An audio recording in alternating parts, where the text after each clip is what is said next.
Assalamualaikum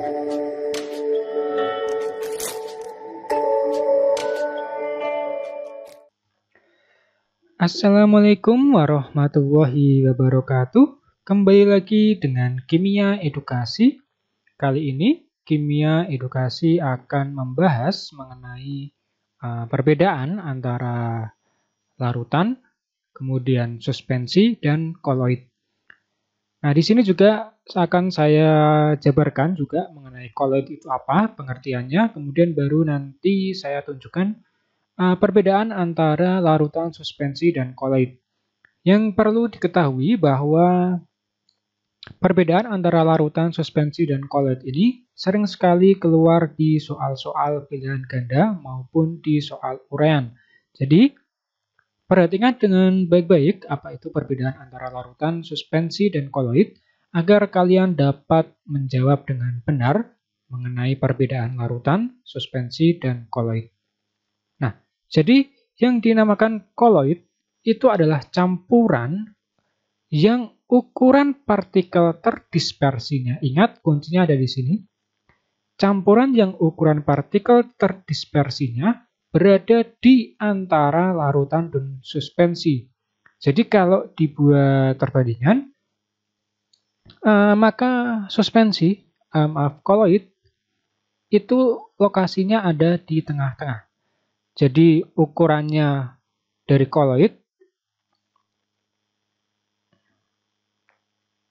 itu berada di tengah-tengah di sini. Jadi koloid di antara larutan dan suspensi. Jadi suspensi ini dia lebih besar ukurannya, berarti koloid ukurannya lebih kecil dibandingkan dengan suspensi, tetapi koloid ukurannya lebih besar dibandingkan dengan larutan, seperti itu. Partikel dari koloid tidak bisa dilihat dengan mata telanjang, hanya bisa dilihat menggunakan mikroskop ultra. Jadi kalau pada koloid menggunakan mikroskop biasa, itu dia tidak akan bisa dibedakan mana koloidnya, mana larutan terdispersi dan pendispersinya, seperti itu. Jadi itu mengenai koloid yang membedakan antara larutan, suspensi, dan koloid. Nah, di sini ada beberapa ciri-ciri dari larutan, koloid, dan suspensi.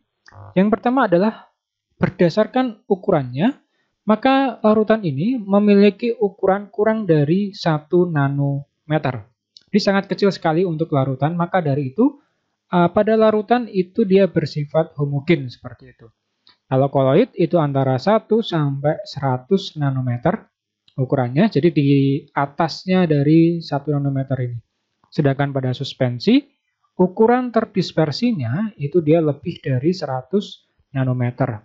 Di koloid, lokasinya ada di tengah-tengah antara larutan dengan suspensi ini. Dari segi fisik, fisik itu berarti jika dilihat, biasanya seperti itu, dilihat dengan mata, maka larutan dia bersifat jernih.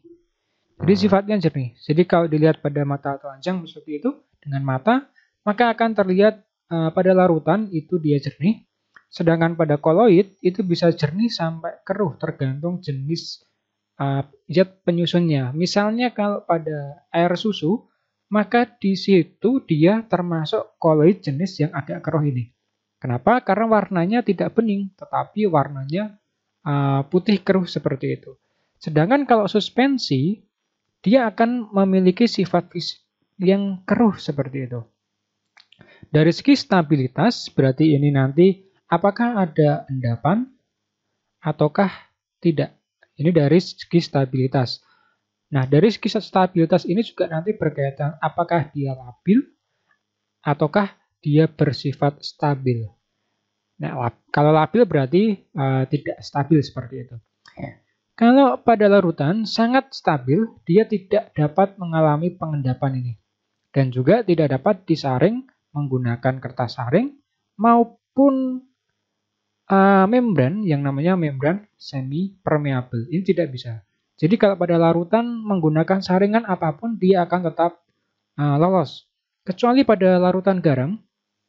Ketika larutan garam itu diuapkan, dipanaskan seperti itu, maka garamnya akan tertinggal di bagian bawah sedangkan airnya menghilang atau terjadi proses penguapan sehingga nanti bisa kembali lagi ditemukan unsur garam tersebut. Pada koloid dia relatif stabil. Ingat ada kata relatif di sini. Tidak mengalami pengendapan, tidak dapat disaring dengan kertas saring, tetapi dapat disaring dengan membran semi permeabel. Nah ini. Hanya dapat disaring menggunakan membran semi permeabel, tetapi dia tidak dapat disaring menggunakan yang namanya kertas saring. Itu yang membedakan antara larutan dan koloid. Suspensi tidak stabil, dapat mengalami pengendapan, dapat disaring dengan kertas saring. Jadi hanya menggunakan kertas saring saja, misalnya suspensi dari air plus tanah ketika disaring, maka sebagian besar tanah tersebut nanti dapat disaring oleh yang namanya kertas saring. Nah, kembali lagi ke koloid di sini, maksud dari relatif stabil di sini ada kata-kata relatif stabil. Relatif stabil di sini artinya dia sebetulnya bisa mengalami pengendapan. Tetapi lama dari proses pengendapan ini membutuhkan waktu yang lama. Nah, seperti ini. Ini yang dinamakan dengan relatif stabil. Jadi bisa mengalami pengendapan, tetapi waktu yang dibutuhkan untuk mengalami pengendapan sangatlah lama. Berbeda dengan suspensi yang hanya dalam waktu 30 menit atau 1 jam semuanya bisa mengalami pengendapan. Nah, jadi itu garis besar perbedaan antara larutan suspensi dan koloid. Nah, ingat bahwa perbedaan ini itu sering sekali keluar di soal seperti itu untuk membedakan antara larutan, koloid, dan suspensi. Nah, pada pertemuan selanjutnya nanti, pada video selanjutnya nanti akan saya bahas mengenai khusus mengenai koloid ini. Mulai dari jenis koloid sampai yang namanya nanti ada efek Tyndall, Greg Brown, pembuatan koloid dan lain sebagainya nanti akan saya bahas pada video-video selanjutnya. Demikian pembahasan mengenai perbedaan larutan, suspensi, dan koloid. Sampai jumpa pada video-video selanjutnya di Kimia Edukasi. Wassalamualaikum warahmatullahi wabarakatuh.